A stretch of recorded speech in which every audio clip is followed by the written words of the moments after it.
Potraviny Kraj vám prinášajú život bez obmedzení. Seriál dialógov o potravinovej intolerancii.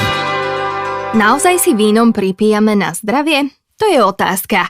A dnes na ňu dostaneme fundovanú odpoveď od pána doktora Petra Minárika, odborníka na zdravý životný štýl. Reč bude o obľúbenom alkoholickom nápoji, o víne. Nebudeme ho však hodnotiť z vinárskeho ani gastronomického hľadiska, ale výlučne z hľadiska výživy a zdravia. A to je nutné na začiatok povedať.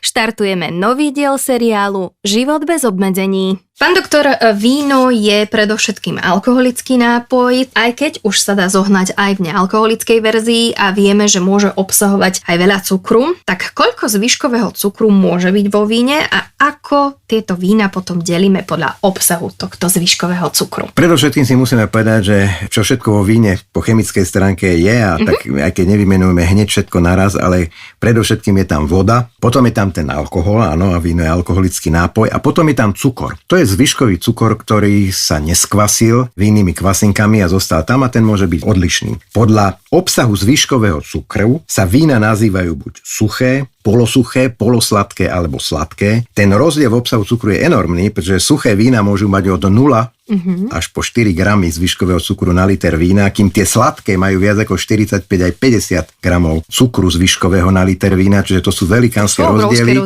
A je to veľký rozdiel aj v obsahu kalórií. A je to samozrejme aj veľký rozdiel v chuti. Čo sa týka šumivých vín, tak tie tiež môžu byť suché, polosladké a sladké, ale tam je ešte väčšie rozčlenenie, čiže treba z Brut Natur môže mať menej ako 3 gramy zbytkového cukru, kým sladké šumivé víno má až viac ako 50 gramov zbytkového cukru na liter šampanského, čiže to je naozaj obrovský rozdiel v chuti a pochopiteľne aj v tom kalorickom príjme, ak to človek konzumuje. V obchodoch, samozrejme aj na Slovensku, je aktuálne dostupné aj tzv. Biovíno, alebo inak povedané organické víno. Aké podmienky musí pán doktor spĺňať takéto víno na to, aby mohlo dostať taký prívlastok organické, respektíve biovíno? Ešte než prídeme tomu organickému alebo biovínu, tak ešte by som povedal o obsahu alkoholu vo víne, lebo keď sme si to tak rozvrstvili podľa obsahu cukru, tak ale aj víno je predovšetkým alkoholický nápoj a ten obsah alkoholu u tzv. Stolových vín alebo u vín, kde nie je alkohol pridávaný, je od 9 do 14%,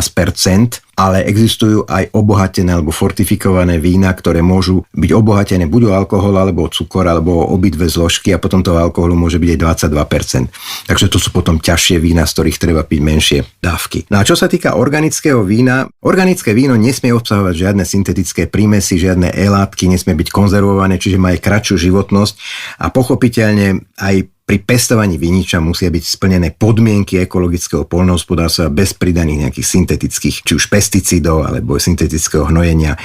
No, treba povedať, že čo sa chemického zloženia týka, ináč biovíno a obyčajné víno alebo nebiovíno má to isté zloženie, čiže obsah alkoholu, obsah cukru je rovnaký. Ak ide o suché víno, prečo je o neho taký záujem? No je to aj samozrejme módna záležitosť a niektoré ľudia majú záujem o biopotraviny, či už z obavy o svoje zdravie, alebo z obavy o životné prostredie, alebo jednoducho majú vlastný hodnotový rebríček a hodnotia takéto potraviny za kvalitnejšie, ale ešte raz, čo sa týka chemického zloženia, chuti, arómy, tie vína sú identické a tie rozdiely sme si povedali. Už sme si aj načrtli, čo to o chemickom zložení vína. Vieme, že obsahuje ten zvyškový cukor, spomenuli sme si vodu.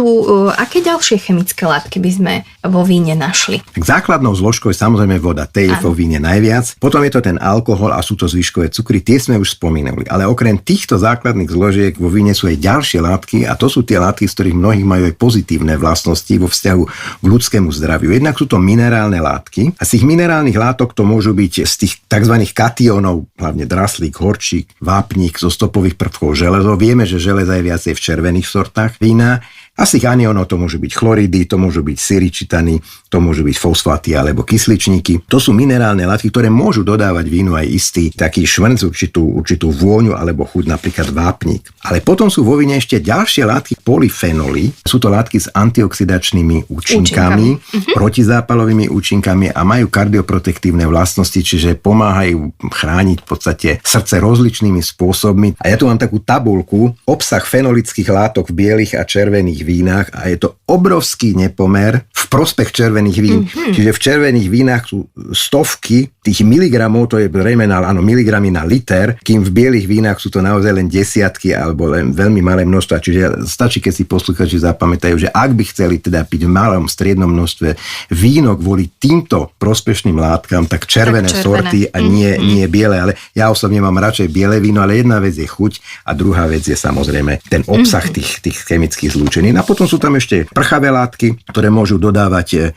vínu určité aromatické vlastnosti, ale vieme, že víno sa má najprv ovoňať, až potom ochutnať. Áno. Pán doktor, a čo by sme si vedeli v tejto súvislosti povedať o kvasinkách, ktoré vieme, že sa vo víne nachádzajú? Tak kvasinky sú v podstate tou zložkou, ktorá spôsobí vlastne to samotné kvasenie cukrov na alkoholy. Kvasinky sú samozrejme veľmi dôležité v tom celom procese vzniku vína a vieme, že existuje veľké množstvo špeciálne vyšľachtených vínnych kvasiniek, ktoré dodávajú vínu proste tie vlastnosti, ktoré od neho očakávame. Čiže kvasinky sú dôležité, sú to väčšinou kvasinky z rodu Saccharomyces a ten vedecký odbor, ktorý sa venuje vinným kvasinkám, sa volá enológia. A len tak pre možno zaujímavosť a pre moju spomienku, že môj otec celý život venoval vinným kvasinkám a pracoval na výskumnom ústave vinárskom Vinohradnícom celý svoj život a bol vlastne enológom. Čiže sa tejto problematike venoval po celý svoj profesný život. To znamená, že vy nie ste fanúšikom vína? Ja som fanúšikom vína, ale nenalepilo sa to veľmi na mňa. Ja som nie veľký odborník z toho vinárskeho hľadiska, ale keď samozrejme rád sledujem, aj teraz dávajú z reprízy taký ten seriál o vinných cestách Slovenska, to je asi 9-ročný seriál a mám rád v malom množstve dobré víno, najmä teda biele, suché sorty rôznorodé. No a potom ešte človek nemusí stať vinárskym enologom, ale môže sa stať vinárskym somelierom. Áno. A teraz zhodou okolností môj brat je diplomovaným somelierom, ale na mňa sa to nejakým spôsobom nenalepilo.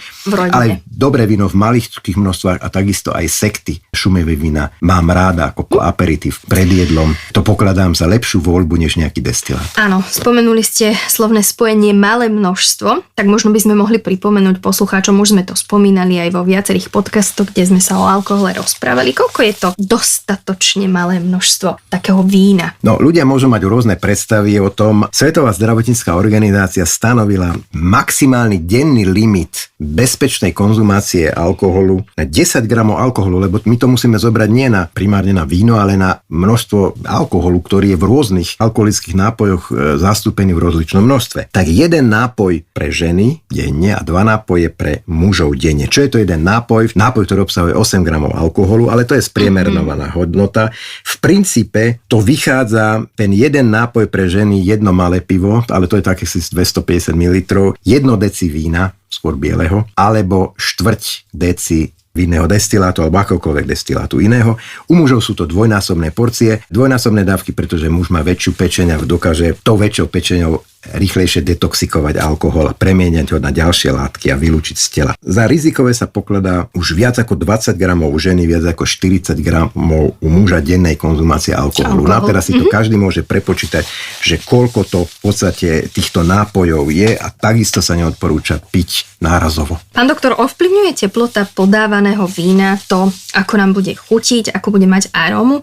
Alebo inak sa opýtam, pri akých odporúčaných teplotách by sme mali piť víno? Ak už sa rozhodneme piť víno, tak pri akých teplotách? Áno, to je tá teplota podávaného vína a teplota vína už v tej čaši, v tom pohári je veľmi dôležitá, hlavne pre tie aromatické látky a preto vlastne vína určitého typu by sa mali podávať a hodnotiť pri určitých štandardných teplotách. A je to veľmi odlišné, kým šumivé vína sa môžu podávať pri 5 stupňoch Celzia a v tom pohári tých 7, 8, 9 stupňov Celzia je primerané. Ten chladivý pocit a to šumenie, ten nízky obsah cukru, hlavne teda tých suchých sort, je veľmi dôležitý pre ten zážitok chuťový. Už biele suché vína sa môžu podávať pri 7 stupňoch Celzia a v pohári môžu mať 10 stupňov Celzia, ale ak preskočíme tie jednotlivé medzistupne, tak zrelé červené vína môžu sa podávať až 15, 16, 17 stupňov Celzia a v pohári môžu mať až 20 stupňov Celzia. Keď sa povie, že červené víno sa má podávať pri izbovej teplote, neplatí to tak celkom,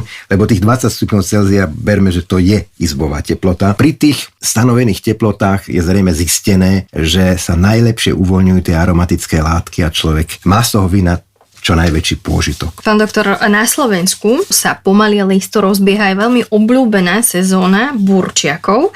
Tak si povedzme z pohľadu výživy, čím je burčiak taký špecifický? Na Slovensku každopádne, keďže tu žijem celé 10 ročia, viem, že je to proste mimoriadne obľúbený nápoj skorej jesene a že mnohí sa na to veľmi tešia na burčiakovú sezónu a treba si povedať, čo to vlastne ten burčiak je. No, burčiak je čiastočne skvasený hroznový mušt s vyváženým obsahom cukru, alkoholu a organických kyselín. Na tie sme zabudli, že vo víne sú aj organické kyseliny, ale cukru je tam väčšinou tých sladších sort viac. Čiže je to istým medziproduktom, medzi muštom a vínom. Burčiak môže chutiť sladko a môže človek nadobudnúť falošný pocit, že to je v podstate taká trošku lepšia limonáda, ale pozor, burčiak má obsah alkoholu od 1% do 7% a už takých 7% alkoholu v niekoľkých deci pohároch burčiak je dosť na to, aby človek sa aj z burčiaku mohol nielen opiť, ale že si nesmie sadnúť za volant motorového vozidla. Burčiak obsahuje alkohol, obsahuje dosť vysoký obsah zvyškového cukru, lebo ešte sa nestihol prekvasiť, však preto je to aj taký dobrý nápoj. No. Obsahuje ale aj bohatý komplex vitamínov B, minerálne látky, stopové prvky, samozrejme vodu a malé množstvo CO2. Je to skutočne osviežujúci nápoj, ale vzhľadom na obsah alkoholu treba k nemu pristupovať veľmi opatrne. Tie rýchle cukry majú rýchly trend vstrebávania sa, že človek sa môže aj tak v vodzovkách najesť z burčiaku, že človek vypije čajem 3 deci burčiaku, bol hladný a naraz už hladný nie je, lebo podobne ako z nealkoholických nápojov cukry sa okamžite vstrebávajú, najmä na lačný žalúdok, tak aj z burčiaku sa rýchle vstrebávajú, ale rýchle potom aj takýto cukor zase opadne, zníži sa hladina v krvi a človek zase veľmi vyhladne. Dá sa to použiť aj ako určitý trik na navodenie chuti do jedla. Dobre, pán doktor, na záver asi tá najdôležitejšia otázka. Je to naozaj tak, že si vínom pripíjame na zdravie, lebo robíme to, či už na Slovensku, alebo vo svete, že zdvihneme ten pohár, cinkneme si a povieme na zdravie. Viete, veci nie sú čierne ani biele. Platí to aj o víne. Vo vínach, najmä v tých červených sortách, ale v istom zmysle aj v menšej miere aj v tých bielých sortách, sa nachádzajú určité látky, ktoré majú vo vzťahu k zdraviu pozitívne účinky. Aj keď najnovšie odporúčania prevence kardiovaskulárnych ochorení, srdcovcievnych ochorení som teraz celkom nedávno čítal, Európska kardiologická spoločnosť trošku to spochybňuje, ale zase je veľmi veľa literatúry medicínskej, ktorá to nespochybňuje. Sú tam tie látky s tým antioxidačným účinkom. Oni nemajú len antioxidačný účinok, to sú látky, ktoré majú chrániť to samotné ovocie, ale keď ich my skonzumujeme, tak poskytujú nám ochranu aj v našom organizme, v našom metabolizme, ale sú tam aj iné látky, ktoré znižujú zrážanlivosť krvi. Treba však povedať, že alkohol môže na chvíľku znížiť krvný tlak, ale v dlhodobom horizonte, najmä pri nestriedmej konzumácie, ten krvný tlak skôr zvyšuje. Ďalej alkohol má tendenciu zvyšovať tuky v krvi, tie triglyceridy, čiže môže prispievať aj k stukovateľneniu pečene. Čiže aj napriek tomu, že striedme množstvo alkoholu je súčasťou veľmi zdravej stredomorskej výživy, väčšina odborných spoločností sa stavia striedmok alkoholu, konkrétne onkologické spoločnosti vo svete a v Európe. Vyzdvihol by som takých 5 zásad, čo sa týka pitia vína, vôbec alkoholických nápojov. Ak je niekto abstinentom, nezačínať. Nie je to žiadna módna záležitosť, dá sa žiť moderným spôsobom aj bez pitia alkoholu. Ak niekto pije alkohol, čo je teda väčšinový fenomén, väčšina ľudí, tak dodržiavať bezpečné dávky, o ktorých sme už aspoň niečo povedali. Proste nepiť väčšie dávky a už vôbec nie každý deň. Nepiť nárazovo, ten binge drinking je mimoriadne škodlivý, najmä keď sa to opakuje. A pokiaľ sa víno pije, malo by sa piť s jedlom, počas jedla, nie na lačný žalúdok. A keď už niekto chce pravidelne piť alkoholické nápoje, konkrétne teda myslím víno, tak potom by mal to piť tak, ako je radí stredomorská výživa, ako súčasť zdravej výživy. Potom si môžeme dať aj to víno v striednom množstve, viete. Ale s tou zdravou výživou každodenné pitie, hoci aj neviem akého slávneho vína, prinesie viac škody ako osoh. Takže všetko z mierou to platí univerzálne. In vino veritas, alebo vo víne je pravda, keďže z človeka vraj dokáže vytiahnuť všetky skryté emócie. Snaď vám dnešný vínový podcast rozšíril obzory o tomto naprieč svetom obľúbenom alkoholickom nápoji. Počujeme sa v jednom z ďalších podcastov Život bez obmedzení. Tento podcast vám priniesol Kraj. Moderné slovenské potraviny.